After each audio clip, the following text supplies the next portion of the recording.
இரண்டாவதாக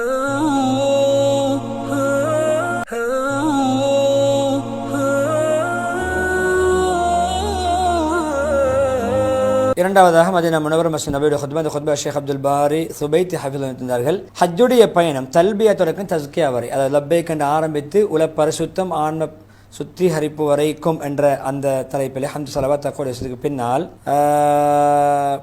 இந்த பரக்கத்தான கூட்டம் பூமியில் சகல கோணங்கள் வந்திருக்கிறது. அவருடைய உண்மையான ஆசை ஆர்வங்களை தூண்டி வர வைத்திருக்கிறது. பெரிய மேனங்களோடு வந்திருக்கிறார்கள்.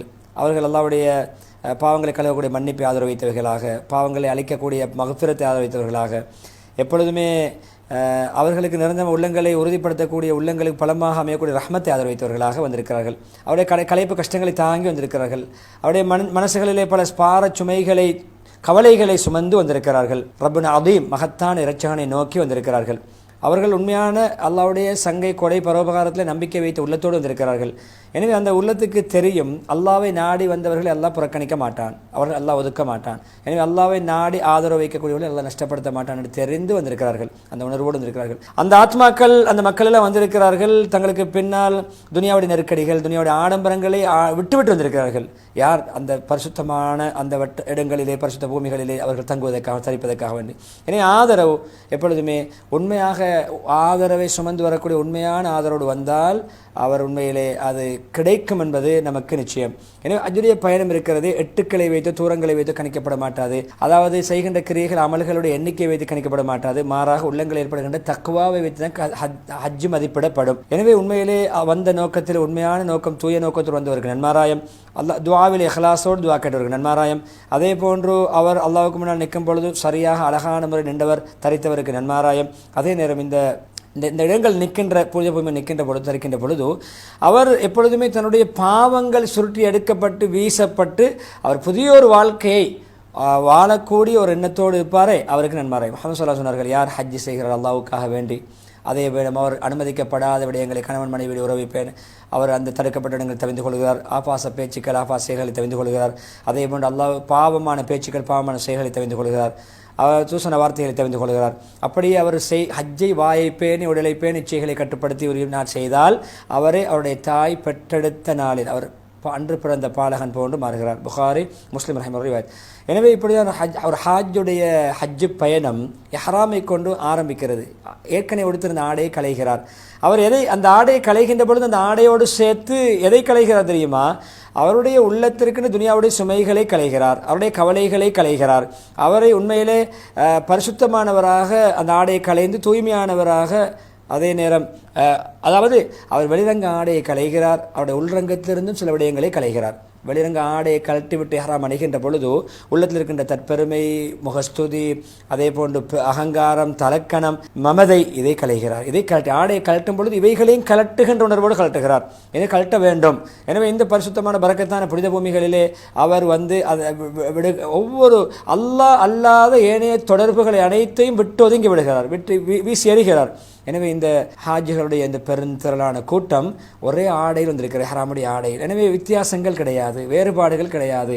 உயர் சாதி கீழ் சாதி, படித்தவன் பாமரன் பணக்காரன் ஏழை என்ற வித்தியாசம் கிடையாது, தொழிலாளி முதலாளி வித்தியாசம் கிடையாது, எந்த விதமான மனித வேறுபாடுகளும் நிற வேறுபாடுகளும் கிடையாது. எல்லாமே ஒரே உம்மத், ஒரே சமுதாயம் என்ற அழகான தோற்றத்திலே, பிரகாசமான கண்கவர் தோற்றத்திலே காட்சியளிக்கிறார்கள்.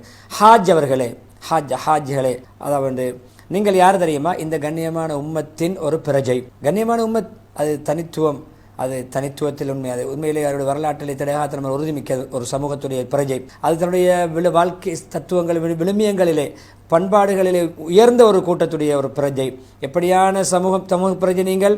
ஒரே கொள்கையில், ஏகத்துவ கொள்கையிலே அமைக்கப்பட்ட சமுதாயத்திலே, ஒரே கிபிலாவை நோக்கி தொழக்கூடிய சமுதாயத்துடைய ஒரு பிரஜை, ஒரே ரப்பை வணங்கக்கூடிய ஒரு சமுதாயத்தின் பிரஜை.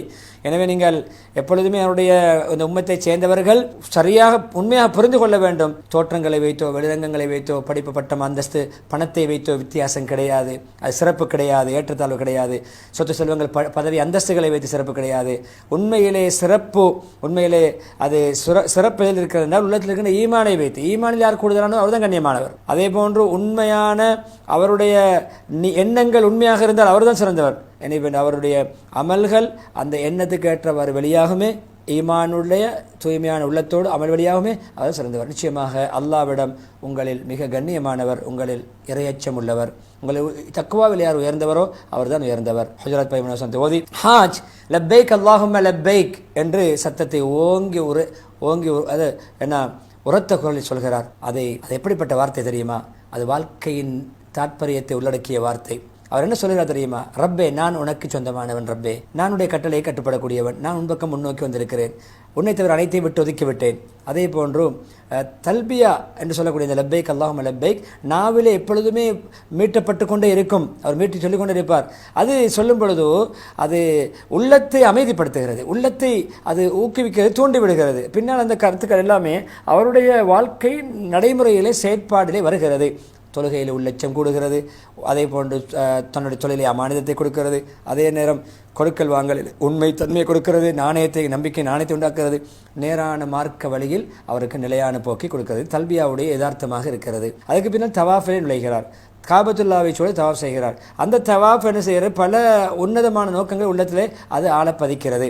என்ன செய்கிறார்? அவருடைய உள்ளம் அவருடைய இச்சையை சூழ சுத்தக்கூடாது. அவருடைய உள்ளம் இச்சைக்கு சூழாக ஓடக்கூடாது. அதே நேரம் அவருடைய சொத்துக்கு சூழ ஓடக்கூடாது. அதே நேரம் அவருடைய இச்சையை பின்பற்றி வாழக்கூடாது. மக்களை திருப்திப்படுத்துவதற்காக சுற்றித் தெரியக்கூடாது.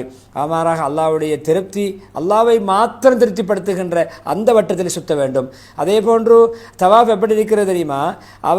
அவருடைய எங்கு முன்னோக்க வேண்டும் என்ற திசையை நிர்ணயிக்கிறது, திசையை வரையறுக்கிறது.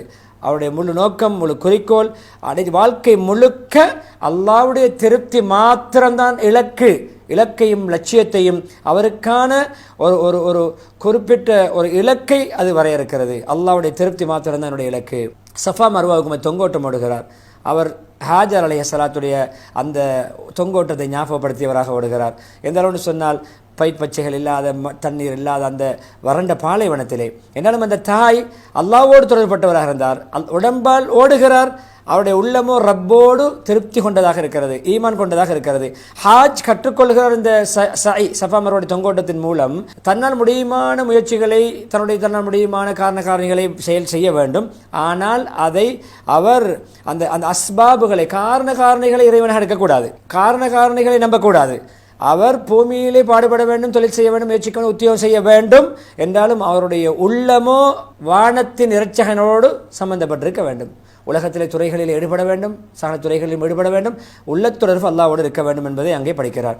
அரஃபாவுக்கு வருகிறார். அரஃபாவுடைய தினத்திலே அங்கே அரஃபாவில் உள்ளங்களெல்லாம் ஆசை ஆர்வத்தோடு வருகிறது. ஆர்வத்தோடு அந்த உள்ளங்கள் எல்லாம் ஒன்று சேருகின்றன.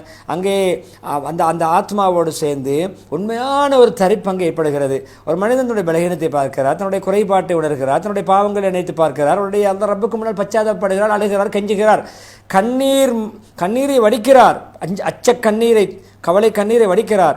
அல்லாஹ் கண்களில் ஆதரவு கண்ணீரை வடிக்கிறார். அவருக்கு தெரியும் அல்லாஹ்வுடைய வாசல் மூடப்பட மாட்டாது, அல்லாஹ்வுடைய கதவு மூடப்பட மாட்டாது. அவருடைய ரஹ்மத் என்னுடைய பாவங்களை விட விசாலமானது என்பதை உணர்கிறார். எனவே யார் அல்லாஹ்வின் பக்கம் முன்னோக்குவதிலே மீள்வதிலே உண்மையானவராக இருப்பாரோ அல்லாஹ் அவருக்கு அங்கீகாரத்துடைய வாசல்களை திறந்து கொடுப்பான். அதே போன்று கல்லறிகிறார். 3 ஷைத்தான் கட்டப்பட்ட இடங்களில் கல்லறிகிறார். கற்களை எறிகிறார். அந்த கற்களோடு சேர்த்து, கற்களை வெறும் எறிவதல்ல, கற்களோடு சேர்த்து தான் வளமையாக செய்து வந்த பாவங்களை எறிகிறார், கெட்ட பழக்க வழக்கங்களை எறிகிறார், அவருக்கு ஹராமாக்கப்பட்ட தன்னுடைய பண்பாடுகளை எறிகிறார். அதே நேரம் எப்பொழுதுமே ஷைத்தானுக்கு கட்டுப்படுகின்ற தன்மையை எடுத்து எறிகிறார். அதே போல் அவர் பிரகடனம் செய்கிறார். என்ன தெரியுமா? அவர் மன தைரியத்தை பிரகடனப்படுத்துகிறார், மன உறுதி எடுக்கிறார்.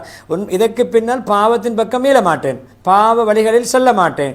அதே போல் இப்பொழுது நேரான நேர்த்தியான ஈமான் அமல் நல்ல அமல்களில் பாடுபடக்கூடிய வழியை தேர்ந்தெடுப்பேன் என்பதை கல்லெறியும் பொழுது தன்னுடைய பாவம், கெட்ட பண்பாடுகள், கெட்ட குணங்கள், ஷைத்தானு கட்டுப்படுகின்ற மனோ இச்சை ஆசைகளை அப்படியே தூக்கி எறிந்து விடுகிறார். நெரிசல் ஏற்படும். அந்த நெரிசல் ஏற்படுகின்ற பொழுது அவர் சில வேளை தனக்கு நெரிசல் ஏற்படுத்தக்கூடியவர்கள், தனக்கு தன்னுடைய தவறாக நடக்கக்கூடியவர்கள், முறைகள் நடக்கக்கூடிய இடத்துல என்ன படிக்கிறார்? பொறுமையை படிக்கிறார், சைபத்தன்மை படிக்கிறார். அந்த இடத்துல கெட்ட வார்த்தைகள், தூசண வார்த்தைகள், ஏச்சு பேச்சுக்கள் வராமல் நாவை பாதுகாக்கின்ற பயிற்சியை பெறுகிறார். கோபத்தை, ஆத்திரத்தை அடக்குகின்ற பயிற்சியை பெறுகிறார். ஏன்? அல்லாஹ்வுடைய பின்வரும் அந்த குர்ஆன் ஆயத்தை கட்டுப்பட ஃபல ரஃபஸ வல ஃபுசூக, எந்த விதமான ஆபாசமான செயல்கள், சொற்கள் ஈடுபடக்கூடாது, அசிங்கமான பேச்சுக்கள் பேசக்கூடாது, பாவமான செயல்கள் செய்யக்கூடாது, வீண் வாதங்கள், தர்க்கங்கள், வாய் தர்க்கங்கள், குதர்க்கங்கள் நடக்கக்கூடாது, ஹஜ்ஜிலே இதில் இருக்கக்கூடாது. பக்கரா 190 கட்டுப்படுகிறார். அதுக்கு பின்னர் என்ன செய்கிறார்? இந்த குணங்களோடு தன்னுடைய வாழ்க்கையின் பக்கம் எழுகிறார், தன்னுடைய வீட்டுக்கும் எழுகிறார். தன்னுடைய செயற்பாடிலே, தொழிலிலே, உத்தியோகத்திலே நேர்மையை அந்த குணங்கள் பிரதிபலிக்கின்றன. தன்னுடைய அன்றாட நடைமுறைகளை பிரதிபலிக்கிறது. சகல விவகாரங்களிலும் இந்த ஹஜ்ஜுடைய பிரதிபலிப்பு ஏற்படக்கூடியவராக வீடு திரும்புகிறார். இறுதி கட்டத்தில் முதலாவது ஹுத்பாவிலே ஹஜ் என்பது இருக்கிறதே ஒரு ஈமானிய தெய்வீக போதனைகளை நமக்கு வழங்குகின்ற ஒரு கலாபீடம் போன்று, ஒரு மதரசா போன்று பாடம் கற்றுத்தருகிறது, பல படிப்பினைகளை நமக்கு தருகிறது. ஹஜ்ஜில் அந்த மதரசாவிலிருந்து கற்று ஒரு மதரசாவிலிருந்து பட்டம் பெற்று வெளியாகுவது போன்று ஹஜ் என்ற மதரசாவிலிருந்து, அந்த பாசறையிலிருந்து ஒரு ஹாஜ் தக்வாவை கட்டுச்சாதனமாக பெற்று செல்கிறார், உள பரிசுத்தத்தை பெற்றவராக செல்கிறார், அவருடைய உள்ளம் தூய்மை அடைந்தவராக செல்கிறார். அதே போல பண்பாடுகள் எல்லாம் தீட்டப்பட்டு செதுக்கப்பட்டு தூய்மைப்படுத்தப்பட்டவராக செல்கிறார். அல்லாஹ் சுப்ஹானஹு வ தஆலா சூரா ஹஜ் 37 சொன்னதிலே என்ன சொல்கிறார்? குர்பான் பிராணி உல்ஹியா அறுக்கும் பொழுது என்ன சொல்கிறான் அல்லாஹ்? அந்த குர்பானியுடைய பிராணியுடைய உல்ஹியா பிராணியுடைய மாமிசங்களோ இரத்தங்களோ அல்லாஹ்வை நேரடியாக சென்றடைவது கிடையாது. என்றாலும் உங்களிடம் இருக்கின்ற இறையச்சம், தூய்மையான எண்ணம், அல்லாஹ்வுக்காக என்ற அச்சமும் தூய்மையான எண்ணமும் தான் அல்லாஹ்வை சென்றடைகிறது என்ற அந்த ஆயத்தை ஓதி இஸ்திக்பார் செய்து மருத்துவ இஸ்திக்பார் செய்து முதலாவது ஹுத்பாவை முடித்துவிட ஹுத்பா ஹம்து ஸலவாத் கூடியதுக்கு பின்னால் பொதுவாக வல் ஃபஜ்ர் வல் லயாலின் ஆஷிர் என்ற அந்த ஆரம்பத்தில் சொல்லப்படும் மேல் ஹுத்பா இந்த நாட்களில் மீது அல்லாஹ் சத்தியம் செய்திருக்கிறான். எனவே அல்லாஹ்வுடைய ரஹ்மத், அடியார்களுக்கு செய்யக்கூடிய ரஹ்மத் உள்ளதான். ஹாஜிகளுக்கு மாத்திரம் நிலவை வைக்கவில்லை, மாறாக ஹஜ் செய்யாத ஏனைய அனைவர்களுக்குமே வாசல்களை திறந்து வைத்திருக்கிறான், நல்ல வாசல்களை. இந்த 10 தினங்கள் இருக்கிறது, கண்ணியமான நாட்கள், அல்லாஹ் சத்தியம் செய்த நாட்கள். அதே போன்று அல்லாஹ் கண்ணியமான ஒன்றின் மீது தான் சத்தியம் செய்வான். எனவே கண்ணியம் இருக்கிறது, எனவே தான் சத்தியம் செய்கிறான், மதிக்கிறான் அல்லாஹ். பல்வேறு பன்மடங்கு கூலிகள் கிடைக்கின்ற காலங்கள், அல்லாஹ்வுடைய ரஹ்மத்தில் இறங்குகின்ற காலம். தொழுகை இருக்கிறது, நோன்பு நடக்கிறது, திக்ர் நடக்கிறது, சதகா நடக்கிறது, தக்பீர் நடக்கிறது. எல்லா அமல்களும் ஒன்றரை கலந்து சேர்ந்து நடக்கின்ற ஒரு பருவ காலமாக இருக்கிறது. எனவே நாங்கள் அல்லாஹ்வின் பக்கம் துஆவுடைய வாசல்களை திறந்திருக்கும், நெருங்கிக் கொள்ள வேண்டும். முஹம்மது ஸல்லல்லாஹு அலைஹி வஸல்லம் துனியாவுடைய நாட்களிலே அல்லாஹ்வுக்கு நல்லமல் செய்வதற்கு மிக ஒப்பான பிடித்தமான நாட்கள் இந்த 10 தினங்களை தவிர வேறு நாட்கள் கிடையாது. கேட்கப்பட்டது அல்லாஹ்வுடைய போராடுவதை விடவா? போராடச் செல்கிறார் ஒருவர், உயிர் பொருள் எடுத்துக்கொண்டு செல்கிறார், திரும்பி வரவில்லை, ஷஹீதாகிறார். அவரை தவிர அந்த போராட்டத்தை விட மேன்மையானது புகாரி ரஹிமஹுல்லாஹ் ரிவாயத். எனவே இந்த நாட்களிலே மிக உன்னதமான சிறந்த கண்ணியமான நாள் தான் அரஃபாவுடைய நாள். இந்த மாதத்தின் 9வது நாள், பெருநாளைக்கு முந்தைய தினம். அது மன்னிப்பு கிடைக்கின்ற நாள், மக்ஃபிரத் கிடைக்கின்ற நாள், அல்லாஹ் பாவங்களை கழுகி அளிக்கின்ற நாள்.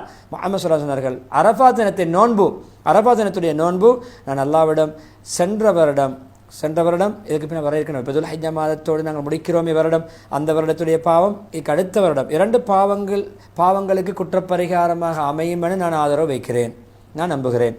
முஸ்லிம் ரஹிமஹுல்லாஹ்வுடைய ரிவாயத். இறுதியாக பாருங்கள், 2 வருடங்களுடைய பாவங்களுக்கு குற்றப்பரிகாரம் என்றால் சாதாரணமான கூலியா, மகத்தான கூலி அல்லவா? சின்ன அமல், ஒரு சில மணித்தியாலங்களுடைய நோன்பு தான், ஆனால் 2 வருடங்களுடைய பாவம் மன்னிக்கப்படுகிறது. இந்த நோன்பு தவறாமல் உங்களை பார்த்துக் கொள்ளுங்கள், மிஸ் ஆகக்கூடாது. உங்களை தௌபா பிற்போட வேண்டாம், இந்த சந்தர்ப்பத்தை நீங்கள் வீணாக்கிவிட வேண்டாம். எனவே ஆயுள் எண்ணப்பட்ட குறிப்பிட்ட காலம் அது கடந்து செல்கிறது. ஒவ்வொரு எத்தனையோ மனிதர்கள் நீயத்து வைக்கிறார்கள், செய்வதில்லை, செயல்படுத்துவதில்லை, நீயத்துகளுக்கு எண்ணங்களுக்கு செயல்வடையும் கொடுப்பதில்லை. எனவே பாக்கியசாலி யார் தெரியுமா? சந்தர்ப்பங்களை பயன்படுத்தி விரைந்து செயல்படக்கூடியவன் சொல்லி சலவாத்து மருத்துவ ஆயத்தை ஓதி நீண்ட துவா பிரார்த்தனையோடு ஹத்தீப் அப்துல் பாரி சுபைத்தி ஹஃபிதஹுல்லாஹ் அவர்கள் தன்னுடைய ஹுத்பாவுக்கு முற்றுப்புள்ளி வைக்கிறார்கள்.